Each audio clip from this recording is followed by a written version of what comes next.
నమస్తే, నా పేరు తేజస్విని. బీసీఎన్ న్యూస్ కి స్వాగతం. ముందుగా ముఖ్యాంశాలు.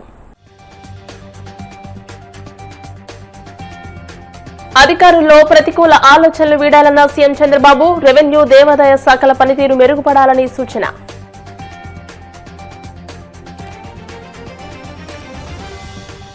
కూటమి పాలనలో వ్యవస్థలన్నీ నిర్వీర్యమయ్యాయన్న మాజీ మంత్రి బుగ్గన. అబద్దాలు, వాస్తవ వక్రీకరణలతో సీఎం చంద్రబాబు ప్రజలను మభ్యపెడుతున్నారని ఆగ్రహం. వాడపల్లి వెంకన్నాలయంలో ప్రత్యేక పూజలు, మంగళ వాయిద్యాల నడుమ శ్రీ స్వామి అమ్మవార్లకు మేల్కొలుపు సేవ, ఐశ్వర్యలక్ష్మి హోమం.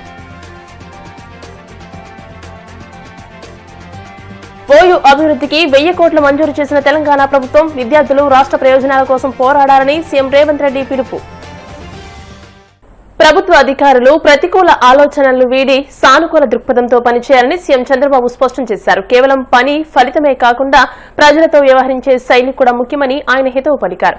అమరావతిలో హెచ్ఓడీలు, కార్యదర్శులతో నిర్వహించిన సమావేశంలో ఆయన దిశానిర్దేశం చేశారు. ప్రభుత్వం ఏదైనా ఆదేశం జారీ చేసినప్పుడు కొందరు అధికారులు దాన్ని ఎలా అమలు చేయకూడదు అనే కోణంలో ఆలోచిస్తున్నారని, ఈ పద్ధతి మారాలని చంద్రబాబు అన్నారు. ముఖ్యంగా దేవాదాయ, రెవెన్యూ శాఖల్లో ఇంకా చాలా మార్పులు రావాల్సి ఉందని సీఎం అభిప్రాయం వ్యక్తం చేశారు. కూటమి ప్రభుత్వం వచ్చాక తిరుమలలో తెచ్చిన మార్పులు దేవాదాయ శాఖ పరిధిలోని ప్రతి ఆలయంలోనూ కనిపించాలని ఆకాంక్షించారు. నెల్లుగా మన పరిపాలన పైన మనం సమీక్ష చేసుకుంటున్నాం.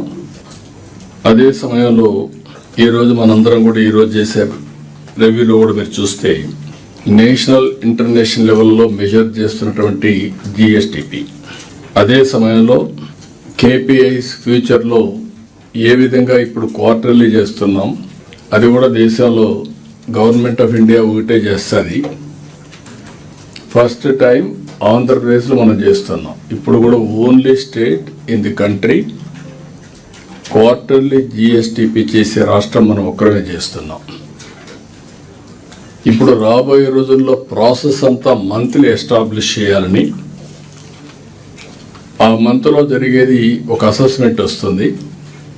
క్వార్టర్లీ మళ్ళీ ఎవాల్యుయేషన్ చేసుకుంటాం, ఇయర్లీ మనం కన్సాలిడేట్ చేసుకుంటాం.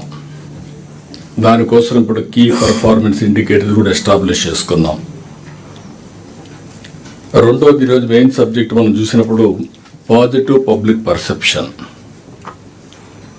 ఈరోజు మనందరం కూడా ఆలోచించాల్సింది, ప్రజల కోసం పనిచేస్తున్నాం, ప్రజలు మెచ్చే పాలన ఇవ్వాలి. చరిత్రలో మీరు చూస్తే రాజులు ఒకప్పుడు మారు వేషాలు వేసుకొని ప్రజలు ఏమనుకుంటున్నారో సమాచారం తెప్పించుకునేవాళ్ళు. తర్వాత ప్రజాస్వామ్యంలో మీరు చూస్తే ఎన్నో వ్యవస్థలు. ఈరోజు ఫస్ట్ మీరు చూసినప్పుడు ఇలాంటి సమస్యల్ని ఏ విధంగా పరిష్కారం చేయాలంటే ప్రజలకు మెచ్చిన పాలన, అవినీతి ఉంది కాబట్టి విజిలెన్స్ డిపార్ట్మెంట్ తీసుకొచ్చుకున్నాం, ఏసీబీ వచ్చింది. ఇలాంటి అనేక వ్యవస్థలను రూపకల్పన చేశాం. ప్రభుత్వం ఏం చేస్తున్నావో ప్రజలకు తెలియాలి కాబట్టి ఇన్ఫర్మేషన్ కమిషన్ పెట్టుకున్నాం. అంటే మనం చేసే పనులన్నీ ప్రజలకు ఎప్పటికప్పుడు తెలిసి ఒక పాజిటివ్ పబ్లిక్ పర్సెప్షన్ క్రియేట్ చేయడం కోసం అలాంటి డిపార్ట్మెంట్ పెట్టుకున్నాం.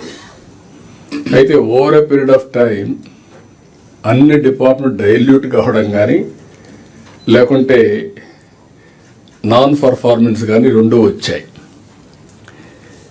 ఇంకొక పక్కన ఈరోజు అందుకనే టెక్నాలజీ ఒక హ్యాండ్లుగా బిగ్ అడ్వాంటేజ్గా తయారైంది. మనందరికీ గుర్తుపెట్టుకోవాలి. ఈరోజు మనందరం ఇక్కడ ఉన్నాం. ఈరోజు files clearance we can go through real time. ఎవరు ఏం చేశారో ఈ మంత్లో చూసుకుంటాం. ఈ మంత్లోనే కాకుండా పబ్లిక్ పర్సెప్షన్, ఏ సెక్రటరీ, ఏ ఆఫీసర్ ఎక్కడ పనిచేశారు, మీ కింద నుండే డిపార్ట్మెంట్ల యొక్క పర్ఫార్మెన్స్ని yearly, quarterly, monthly, daily monitor చేసే పరిస్థితికి వచ్చాం టెక్నాలజీ వల్ల. అదే మరి ఇంకొక పక్కన మీరు చూసినప్పుడు డేటా డ్రివన్ గవర్నెన్స్ గురించి మాట్లాడుతున్నాం. నేను ఎన్నోసార్లు చెప్పాను మీకు, డేటా లేక్ రెడీ అయింది, మన వాళ్ళు ఎక్స్ప్లెయిన్ చేస్తారు. ఈ డేటా లేక్ వల్ల స్టేట్ గవర్నమెంట్, సెంట్రల్ గవర్నమెంట్ అన్ని డిపార్ట్మెంట్లని ఇంటిగ్రేట్ చేశాం. Data real time. అది ఇంటిగ్రేట్ చేసిన తర్వాత ఆ డేటాలో మనకు క్లారిటీ వస్తుంది. ఏ ఆఫీసరు ఏమనుకుంటున్నాడో కూడా ఉంటుంది ఇప్పుడు దీంట్లో వెరీ ఇంట్రెస్టింగ్. ఎందుకంటే పబ్లిక్ పర్సెప్షన్కి మనం ఐవీఆర్ఎస్ తీసుకుంటున్నాం. అడుగడుగున అబద్దాలు, వాస్తవ వక్రీకరణలతో సీఎం చంద్రబాబు ప్రజలను మభ్యపెడుతున్నారని మాజీ మంత్రి బుగ్గన రాజేంద్రనాథ్ మండిపడ్డారు. హైదరాబాద్ సోమాజిగూడ ప్రెస్ క్లబ్ లో ఆయన మీడియాతో మాట్లాడుతూ కూటమి పాలనలో వ్యవస్థలన్నీ నిర్వీర్యమయ్యాయని ఆగ్రహం వ్యక్తం చేశారు. విద్య, వైద్యం, వ్యవసాయం, సంక్షేమం, పోర్టుల నిర్మాణమే ప్రాధాన్యాంశాలుగా గత వైసీపీ ప్రభుత్వం పనిచేస్తే నేడు అప్పులు, అసమర్థతతో చంద్రబాబు ప్రభుత్వం విధ్వంస పాలన చేస్తుందని ధ్వజమెత్తారు. జగన్ హయాంలో పండుగలా ఉన్న వ్యవసాయం చంద్రబాబు హయాంలో దండగలా మారిందని ఆక్షేపించారు. థియరీ చాలా థియరీ ఉంటుంది, కానీ అన్ఫార్చునేట్గా అది ప్రాక్టికల్స్కు మారదన్నమాట. అంటే ఎటువంటి థియరీ? ఆర్టిఫిషియల్ ఇంటెలిజెన్స్ ద్వారా అసలు పండు మీద పురుగు ఎక్కడ ఉంటుందో చూసి కెమెరాతో చూసి ఆ తర్వాత ఆ పురుగును ఆ పండు మీద ఆ మాత్రమే మందు కొట్టి ఇవన్నీ థియరీ బాగానే ఉంటుంది. అక్కడ ప్రాక్టికల్గా అసలు పండించిన పంట పరిస్థితి ఏమంటే అది ఉండదు, ఇది ఉంటుంది అనమాట. ఏది ఏమైనా రిజల్ట్స్ ఆయన చెప్పినారు కాబట్టి దాన్ని ఒక్కసారి మేము కూడా స్టడీ చేయడం జరిగింది. స్టడీ చేస్తే నంబర్ 1 ఆయన ఏమంటున్నారు, స్థూల ఉత్పత్తి తన పీరియడ్లో 2014-15 బ్రహ్మాండమైన పరిపాలన జరిగింది కాబట్టి 13.5% యావరేజ్గా పెరిగింది. 2019-20 ఆయనంత గొప్ప పరిపాలన చేత కాలేదు కాబట్టి మాకు 12.02 మాత్రమే పెరిగింది అని. దానివలన ఏమంటారంటే 7 లక్షల కోట్ల ధనం అనేది తక్కువైంది అని. ఏమన్నానండి సార్, మీరు ఇంత అనుభవం పెట్టుకొని మీరు అంటే ఈ స్థూల ఉత్పత్తి గురించి చాలామందికి 199 మందికి తెలియదు కాబట్టి మీరు ఏదో చెప్పేస్తే అయిపోతుంది అని అంటారు. 1% అయితే తెలిసిన వాళ్ళు అయితే ఉంటారు కదా. సేమ్ అదే మీరిచ్చిన ఫిగర్సే చూద్దాం. మీరిచ్చిన ఫిగర్సే చూస్తే 2020-21 -1.2 కేంద్ర ప్రభుత్వం స్థూల ఉత్పత్తిలో ఉంది, మైనస్లో, నెగిటివ్ గ్రోత్. ఎందుకు? కోవిడ్ కాబట్టి. అంటే కోవిడ్ కేంద్ర ప్రభుత్వానికి మాత్రమే వస్తుందండి, రాష్ట్ర ప్రభుత్వానికి రాదా? ప్రపంచానికంతా వచ్చినప్పుడు రాష్ట్ర ప్రభుత్వానికి రాదా? అంటే 2020-21లో ఆంధ్రప్రదేశ్ రాష్ట్రానికి కోవిడ్ ఎఫెక్ట్ లేదంటారా మీ ప్రకారంగా? ఆ రోజు కూడా -1.2 కేంద్ర ప్రభుత్వం స్థూల ఉత్పత్తి నెగిటివ్ గ్రోత్ తగ్గుదలలో ఉంటే కూడా రాష్ట్ర ప్రభుత్వం మాత్రం 5.7 పెరిగింది. ఇది కాదు, ఇప్పుడు మనము కంపారిజన్ పెట్టుకున్నప్పుడు మీ సమయంలో ఎండాకాలంలో బట్టలన్నీ బాగా ఆరినాయి అని మీరు చెప్పేసి వర్షం పడేటప్పుడు మా బట్టలు ఆరబెట్టి మీరు ఆరలేదు అంటే ఎట్లయితుందండి? ఇది కేంద్ర స్థూల ఉత్పత్తిలో మన భాగం ఎంత అనేది చూద్దాం. మీ యావరేజ్ అది మాత్రం కన్వీనియంట్గా మీరు చెప్పరు, మీరిచ్చినదే, మీరిచ్చిన డేటానే. కేంద్ర స్థూల ఉత్పత్తిలో మీ పరిపాలనలో రాష్ట్ర భాగం ఎంత అంటే 4.45%. 100 రూపాయలకు గాను ఈ ఆంధ్రప్రదేశ్ రాష్ట్రము మీ పరిపాలనలో 4.45% కేంద్రానికి మీరు ఇవ్వడం జరిగింది. అంటే 100 రూపాయలు ₹4.45 అనుకోండి. మీ అంత పరిపాలన మాకు రాదు కదా. కోవిడ్ పెట్టుకొని కూడా కేంద్ర స్థూల ఉత్పత్తిలో, జాతీయ స్థూల ఉత్పత్తిలో 4.8%, అంటే మీకంటే ఎక్కువ. అంటే 100 రూపాయల్లో మీరు అద్భుతమైన పరిపాలన చేసి ₹4.45 పెడితే మేము మీ అంత పరిపాలన రాదు కదా. కానీ కోవిడ్ పెట్టుకొని కూడా ₹4.80 ఇచ్చినాం. అంటే ఎవరు బాగా చేసినట్లప్పుడు? ఎందుకండి మనం రూపాయలలోనే కదా. అంటే మీరు ఎందుకు, అది కూడా వ్యూహాత్మకమే, ఎందుకు డాలర్లలో మాట్లాడతారంటే పబ్లిక్ ఎవరన్నా చూస్తే కానీ చాలా ముందు చూపు ఉంది, అందుకని డాలర్లు అని. సార్ ఎవరు అంత అమాయకులు ఎవరు లేరు సార్. మనమంతా డాలర్లలో కాదు, మనం రూపాయలలో కాదు ట్రాన్సాక్షన్ చేస్తుండేది. రూపాయలే మాట్లాడుకుందాం. దానివల్ల ఉపయోగం ఏమి, లాభం ఏమి? అప్పు ఏమన్నారంటే ఎంత అన్యాయంగా చెప్తారు. మళ్ళీ 10 లక్షల కోట్ల అప్పు. కరెక్టేనండి? ఎట్లా చెప్పగలుగుతున్నాండి మీరు? అంటే ఆర్బీఐ తప్పు చెప్తుంది, కంట్రోలర్ అండ్ ఆడిటర్ జనరల్ తప్పు చెప్తున్నాడు, మొత్తం మీరు ప్రవేశపెట్టిన అసెంబ్లీలో అకౌంట్స్ తప్పు చెప్తున్నాయి, మేము తప్పు చెప్తున్నాము, మీరు మాత్రం కరెక్ట్గా చెప్తారు. ఆర్బీఐ తప్పు, సిఏజీ తప్పు, అసెంబ్లీ తప్పు, లెక్కలు తప్పు, అందరూ తప్పు, మేము తప్పు, మీరు మాత్రం కరెక్ట్. ఎవరండి అప్పులు చేస్తుండేది? మీరు ఇట్లా చిట్టా తీస్తే మేము చెప్పాల్సి వస్తుంది. కోనసీమ తిరుమలగా వర్ధిల్లుతున్న వాడపల్లి శ్రీ వెంకటేశ్వర స్వామి ఆలయంలో గురువారం ప్రత్యేక పూజలు వైభవంగా నిర్వహించారు. మంగళ వాయిద్య నడుమ శ్రీ స్వామి అమ్మవార్లకు మేల్కొల్పి సేవ నిర్వహించిన అనంతరం ఐశ్వర్యలక్ష్మి హోమాన్ని జరిపించారు. అర్చకులు శ్రీ స్వామి అమ్మవార్ల వసంత మండపంలో అష్టోత్తర పూజలు నిర్వహించగా ప్రత్యేక అలంకరణలో ఉన్న స్వామిని దర్శించుకుని భక్తులు తరించిపోయారు.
ఉన్నత విద్య ద్వారానే సమాజంలో సముచిత స్థానం, అరుదైన గౌరవం లభిస్తుందని అమలాపురం ఎమ్మెల్యే ఐతాబత్తుల ఆనందరావు అన్నారు. ఆడపిల్లలకు అసలైన సౌందర్యం విద్య ద్వారానే కలుగుతుందని, విద్య ద్వారా లభించిన గౌరవం, హోదా ఎప్పటికీ నిలిచి ఉంటుందని అన్నారు.